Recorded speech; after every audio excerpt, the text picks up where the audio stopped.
안녕하세요. 사장 인류 통합 발전을 맡은 오승근입니다. 인류의 역사를 정지 위성에서 쫙 관찰하게 되면 한 가지 패턴을 발견할 수 있습니다. 그 패턴은 바로 인류가 계속적으로 통합되어져 간다는 것이죠. 그러면 인류는 무엇 때문에, 어떤 요소 때문에 이렇게 통합되어져 갈까요? 사장에서 유발 하라리는 그것이 통합되어져 가는 보편적인 질서 세 가지를 이야기하고 있습니다. 자, 첫 번째 보편적인 질서에 대해서 나누겠습니다. 이 보편적인 질서가 등장하게 된 배경이 있는데, 그 등장 배경은 통합적 확장을 방해하는 사피엔스 이분법적인 구분 때문에 그렇습니다. 이 이분법적 구분이란 무엇이냐? 바로 이 세상의 모든 것들을 우리와 그들, 즉 내 편과 다른 편으로 나누는 것이죠. 우리는 내 주변의 모든 집단이고 그들은 그 외의 모든 사람이 되는 것입니다. 예를 들자면 통일 이집트를 우리로 봤을 때 이 이집트 국경 밖에 있는 야만인들을 그들이 되는 것이죠. 그래서 이 이분법적 구분을 해결하길 바랬던 사람들이 있었습니다. 바로 세 부류의 사람인데요. 첫 번째는 상인이죠. 왜냐? 상인이 만약에 이 이분법적 틀을 뛰어넘어서 전 세계가 단일 시장이 되어진다면 모든 인간은 잠재적 고객이 될 수 있기 때문입니다. 그런 기대를 갖고 있었던 것이고요. 정복자 같은 경우는 세계 전체가 단일 국가라면 모든 인간은 잠재적인 시민이 될 수 있다라는 것을 갖고 있었죠. 그 예언자 같은 경우는 전 세계가 단일 신념이라면 모든 인간이 잠재적인 신자다. 그렇기 때문에 이 세 가지의 분류의 사람들을 통해 가지고 정확하게 이유는 알지 못하지만 이런 부분들이 보편적인 질서를 작용해서 인류가 이렇게 통합화되지 않았냐라고 이야기를 하고 있습니다. 상인을 통해서 우리가 알다시피 돈에 대한 얘기가 먼저 나오고, 정복자를 통해서는 제국주의가 나오고, 예언자를 통해서 종교가 나오게 될 것입니다. 자, 그러면 그 다음 이 질서의 배경에 앞서서 다음으로 이 질서 세 종류에 대한 설명을 하도록 하겠습니다. 아까 상을 통해서 나온 것처럼 화폐에 대한 부분들의 첫 번째 통합을 이루는 질서가 나왔는데요. 화폐의 등장 배경을 살펴보겠습니다. 화폐 등장 배경은 물물 교환에서 문제점으로 말미암아 화폐가 등장하게 된 것이죠. 어떤 문제점이 있었냐? 발생 시기는 도시와 왕국의 등장함으로부터 발생되게 되어집니다. 예전에 작은 집단에서 살 때는 굳이 물물 교환을 통해서도 큰 문제가 없었습니다. 그러나 많은 사람들이 밀접하게 되어졌을 때는 이렇게 발생되는 이유가 생겨야 되었습니다. 그 이유는 기능의 문제, 가격의 문제, 필요의 문제로 나눠볼 수 있습니다. 기능의 문제는 무엇이냐면 물물 교환 내부에 들어있었던 기능이 있었는데 그거는 호의와 의무의 기능입니다. 호의와 의무의 기능은 철저하게 내가 아는 사람, 지인과 있었을 때 가능한 것이지 교환은 낯선 많은 사람들이 생기게 되어지면 이것들이 불가능하게 되기 때문에 사람들이 물물 교환을 하기 어려웠던 것이죠. 또 두 번째는 가격의 문제입니다. 교환율이 다양해지는 것이죠. 사람들이 많은 제어를 갖게 되어지면 예를 들어서 교환 물품수가 100개다. 만약 바꿔야 될 것이 100개라 그러면 교환 율수는 4950개의 교환 율수를 기억해야 되는 번거로움이 있는 것이죠. 현실적으로 할 수 없다라는 이야기입니다.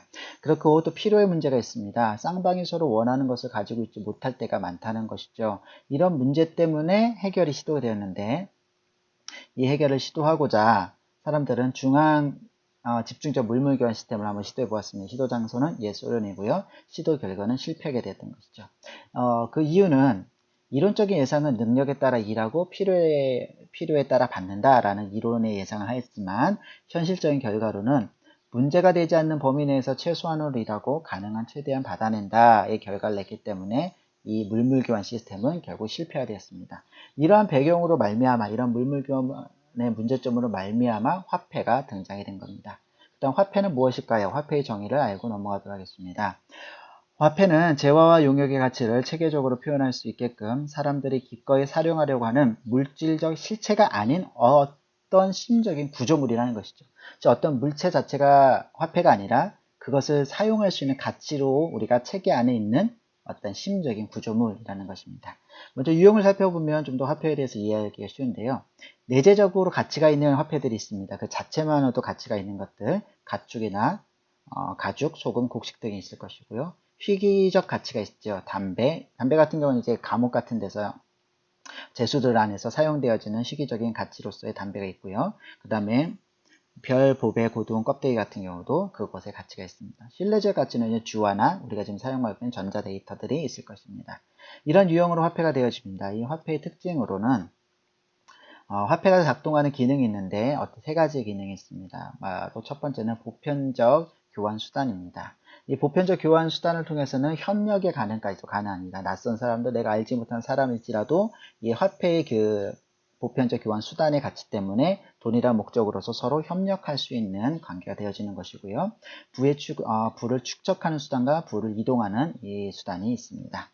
이것이 어떤 식으로 작용되냐면 가장 보편적인 상호 신뢰 시스템을 바탕으로 작용이 되어집니다. 서로 믿는다는 것이죠. 이 신뢰가 바탕이 돼야 그 다음에 이루어질 수 있는 것이 바로 화폐다라는 것입니다.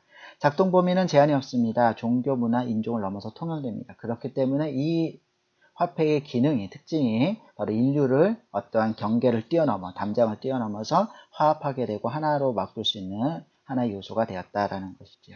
화폐 역사를 잠깐 살펴보겠습니다. 화폐 역사는 일단 준비 단계, 시작 단계, 발전의 단계가 있는데 준비 단계는 아직 화폐로서의 가치가 조금 부족한 상태입니다. 그래서 부족 요소가 있는데 가장 중요한 상호 신뢰 시스템이 부족한 부분이고요. 대체 요소로서는 내재적인 가치를 지닌 물건을 사용했습니다. 상호 시스템이 아직 부족하기 때문에 내가 그 사람 신뢰가 깨진다 할지라도 내가 가지고 있는 화폐의 내재적 가치를 통해서 신뢰할 수 있도록 이렇게 내재적 가치를 물건으로 사용했습니다. 그래서 최초의 화폐는 보리를 사용했고 사용자가 수메르인입니다. 이런 준비 단계에 거쳐서 드디어 이제 화폐가 시작되는데 화폐의 첫 유형은 은으로 시작되었고요. 이것은 내재적 가치가 없고 문화적 가치밖에 없습니다. 먹지도 못하고 이복도 불가하고 도구 제작도 부적합한 은은 하지만 문화적 가치로서 밖에 갖고 있지 않은 이 은을 사람들은 화폐로 사용하게 되는데요. 화폐를 이제 단위로 무게로서 이 화폐 단위를 사용했습니다. 처음에 사용되는 화폐는 세겔로에서 8.33g으로 사용되었고 고대 메소포타미아 지역에서 사용됐습니다. 그리고 나서 이제 많이 발달되는 이제 발전 단계는 동전이죠. 주화 단계입니다. 최초의 주화는 나디아 주화고 이제 정량이 되어 있죠. 이 주화의 특징은 정확하게 얼마 몇 g이라는 것이 그 귀금속 양이 적혀 있고 그래서 이 주화를 누가 보증한다라는 보증자 이름 대부분 왕의 이름이 적혀 있습니다. 이런 과정을 통해서 이제 화폐의 역사가 발달되게 되어졌습니다. 두 번째 요소를 살펴보겠습니다. 두 번째 요소는 제국입니다. 제국의 특징은 두 가지가 있는데요. 문화의 다양성과 영토의 탄력성입니다. 제국이라는 것을 볼 때 이 두 가지가 가장 중요합니다. 그래서 타민족, 타문화를 지배하는 것이 문화의 다양성이 들어가고 점령에 대한 무한한 에너지, 계속적으로 확장할 수 있는 것이 영토의 탄력성이 들어갑니다. 그렇기 때문에 제국이 되려면 최소한 3개 이상 그리고 20개에서 30개 이하 정도의 다양한 문화권으로 이루어질 때 이것을 제국이다 라고 말할 수 있습니다. 제국의 유형을 보게 되어지면 이 세 가지 기준으로 나눠볼 수 있는데요. 점령 기준으로 보게 되어지면 군사적으로 점령할 수도 있지만 동맹적으로 점령할 수도 있습니다. 그래서 아테네 제국 같은 건 자발적으로 이루어졌고요. 함스부르크 제국은 혼인을 통해서 이렇게 이루어졌습니다. 통치 기준은 독재적인 도 있지만 민주적인 부분도 있습니다. 근데 이전에는 이런 나라들이 있고 근현대에는 이런 나라들이 있습니다. 규모 기준으로는 우리가 제국이라면 이제 크게만 볼 수 있지만 꼭 크지만 않습니다. 소규모도 있습니다. 아테네 같은 경우는 그리스보다도 작았고 아즈텍 같은 경우는 멕시코보다 작았습니다.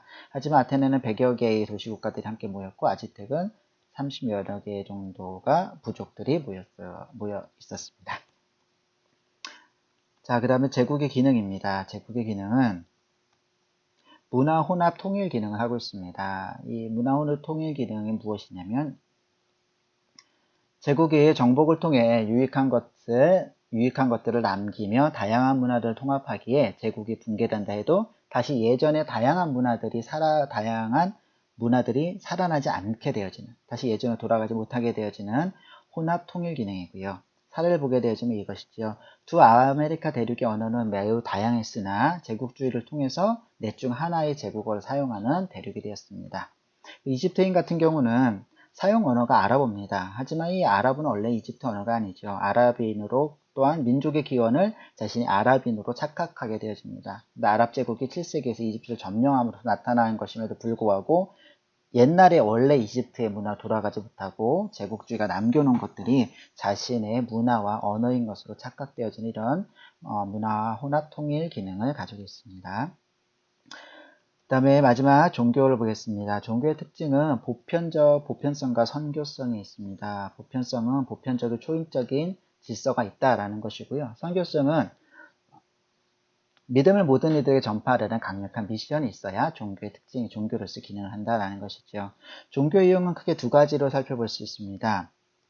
초자연적인 믿음과 자연적인 믿음인데요. 초자연적인 믿음은 우리가 흔히 이야기하는 신의 존재죠. 그래서 이거 신의 존재는 이 순서대로 이루어졌습니다. 처음에 이제 소규모적으로 사람들이 모여 살았기 때문에 그 안에서 애니미즘이 만들어지게 되고 그 농업혁명을 통해서 사람들이 확대되어짐을 통해서 다신교, 왜냐하면 그 지역의 한계를 뛰어넘은 다른 사람을 다스릴 수 있는 왕권이 생기면서 다신교가 등장합니다.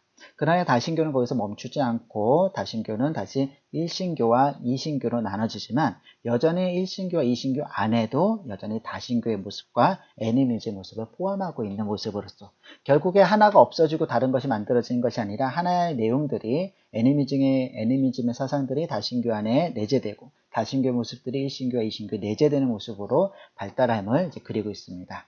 그래서 이 애니미즘 다시 설명을 드리면 발생 시기는 이제 수렵 채집 시기이고요. 국지적인 영향력이 종교적인 특징이 있습니다. 다신교 같은 경우는 농업혁명 시대 때 이루어진 것입니다. 종교적인 특징으로는 포괄적인 영향력입니다. 다양한 신을 이해하기 때문에 이단도조차도 품을 수 있는 모습이죠. 그런 관용이 있습니다. 개인에게는 애니미즘이 적용되고요. 조직적으로 그룹에는 다신교가 적용됩니다. 이 포용성은 여러 신들 중에 하나를 믿을지라도 다른 신들을 인정하게 되는 포용성의 모습이 담겨져 있습니다. 일신교입니다. 일신교는 여러 신들 중에 발생 원인은 여러 신들 중 특정한 신을 깊이 좋아하면서부터 나타나게 되었고요. 종교의 특징은 다신론자보다 훨씬 광신적인 모습이 있습니다. 신적 능력은 우주 최고의 신인 것이죠. 하나밖에 없으니까 그 모든 신이 다 다스린다라는 것입니다. 지역적인 신론이 있습니다. 유대교입니다. 유대교는 너무나 우주적인 신임에도 불구하고 유대 안에서만 존재했던 것이죠. 지구적 일신론으로서는 기독교와 이슬람이 있습니다. 이 다신교의 흔적이 여전히 일신교도 남아있는데 그것은 여러 예화 중에서 한 가지를 들자면 기독교에서도 성인들이 있죠. 그래서 성인들을 가지고 할 수 있는 부분들, 성인들을 이제 우상시하고 성인들 통해서 기도하는 부분을 통해서 다신교의 흔적을 찾아볼 수 있습니다. 그 일신교의 가장 장점 중에 하나는 무엇이냐면 바로 질서의 부분입니다. 이 질서가 한 사람을 통해서 만들어지기 때문에 질서, 우주 모든 것을 질서를 설명할 때 가장 장점이지만 단점으로는 악의 문제를 설명할 때 굉장히 어렵다는 것이죠. 그래서 이 신교의 등장을 같이 살펴볼 수 있습니다. 이 신교의 종교의 특징은 악의 문제를 해결하는데 굉장히 깔끔하다는 거죠. 선과 악의 두 신이 존재한다라고 나오고 있습니다. 그러나 여전히 질서 문제 해결하지 못하는 또 아이러니가 있지요. 왜냐하면 악과 선의 이 두 사이의 질서를 그럼 누가 정하느냐라는 문제에 대해서는 여전히 말할 수 없는 상황입니다. 그래서 대표적인 종파는 조로아스터교고 마니교지요. 결과적으로 일신교가 점점 확대되는 반면 이신교들은 점점 줄어들게 되어서 거의 사라져가고 있습니다. 왜 그렇게 되는지는 우리는 알 수 없다라고 맨 마지막에 나오지만 일단 여기까지만 정리하도록 하겠습니다. 이 부분 애니미즘, 다신교, 일신교, 이신교 부분들이 초자연적인 믿음인데 우리가 대부분 생각하면 종교라면 이 선에서 그쳐야 되지만 유발 하라리는 이것만을 종교로 보지 않고 우리가 알고 있는 이데올로기도 역시 종교의 한 영역이다라고 보고 있습니다. 자연적인 믿음입니다. 철학과 같은 이제 불교와 인본주의 두 가지가 나눠지는데요. 유교, 도교 마찬가지로 철학적인 이상적인 부분이죠. 불교 하나를 가지고 설명하도록 하겠습니다. 불교의 중심 사상은 모든 문제의 근원인 집착에서 자유로워지는 명상을 통해 열반을 하여 부처가 되는 것이 바로 중심 사상이죠. 근데 문제가 발생합니다. 99%가 열반하지 못한다는 겁니다. 그래서 만들어진 이제 사례들이 불교의 분파들이 부처들과 보살들로 이뤄진 만신전을 만들게 되면서 처음에 만든 것과 처음에 만들어진 발생 원인과 지금 사용되어지고 있는 것들이 굉장히 괴리감이 나오게 있지만 어쨌든 이런 불교의 시작은 신적인 것이 아닌 우리가 자연적인 믿음에서 이 근본적인 세상의 자연 질서를 해결하고자 나타난 것이라는 것으로부터 연결하기 시작합니다. 아마 제 생각인데 이 어떤 우리가 초자연적인 믿음에서 나왔던 신적 존재와 그리고 인본주의를 설명하는데 아마 가교 역할을 하는 가장 좋은 얘가 불교가 아닐까라는 생각이 듭니다. 인본주의를 보겠습니다. 인본주의 이데올로기지만 이 이데올로기의 핵심 요소들을 살펴보게 되면 종교가 가지고 있는 것과 동일하기에 유발 하라리는 그것을 종교라고 이야기하고 있습니다. 세 가지로 분류가 되어지는데요. 자유주의적 인본주의와 사회주의적 인본주의, 진화론적 인본주의로 나눠집니다. 먼저 자유주의가 너무나 잘 알고 있는 자유주의적 인본주의를 보겠습니다. 이 핵심 사상은 인권입니다. 인권이고 이 핵심 사상의 인권에도 역시 일신론의 배경신론이 담겨져 있습니다. 인간성의 자유를 침입이나 손상으로부터 보호하는 것이 바로 핵심 사상의 주요 내용입니다. 사회주의적 인본주의의 핵심 사상은 평등이지요. 이것도 역시 일신론의 배경신론을 두고 있습니다. 인간은 신 앞에 평등하다라는 것을 통해서 우리가 이것을 알 수 있고요. 인간성은 개인 것이 아닌 바로 집단 것이라는 것이 바로 핵심 사상입니다.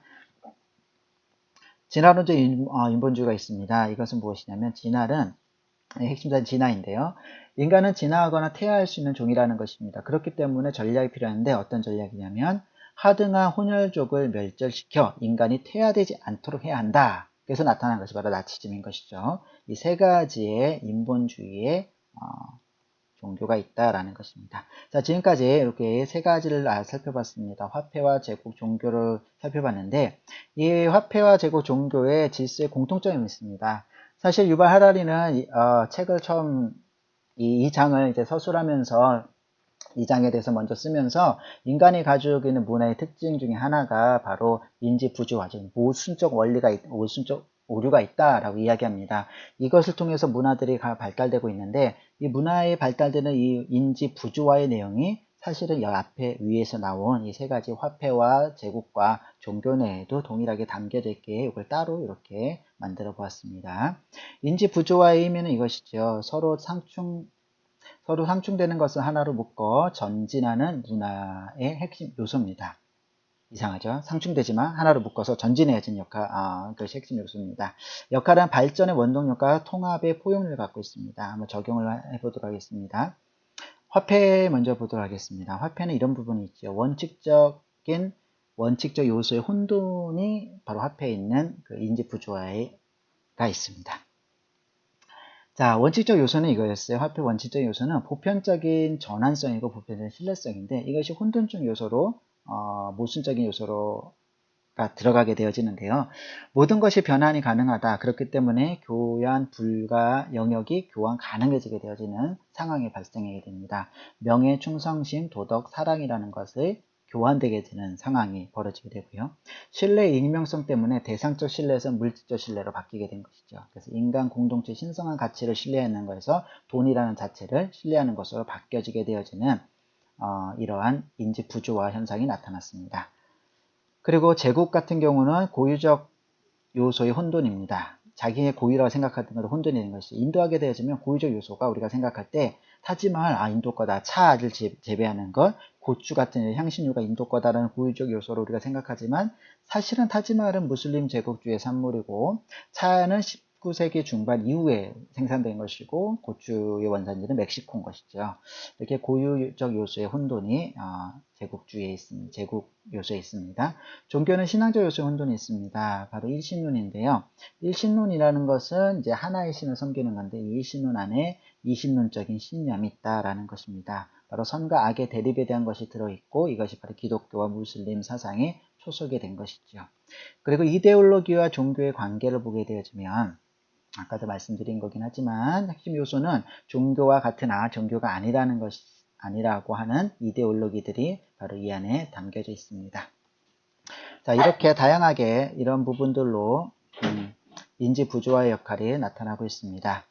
자, 결국 이런 요소들을 통해 가지고 역사는 통합되어져 가고 있습니다. 어떤 식으로 통합되냐면 화폐가 통합되고 있죠. 아까의 그 발전 과정을 통해서 금과 은이라는 통해서 성장해서 이제 파운드와 달러화로 전 세계가 이제 통합 화폐를 사용하고 있습니다.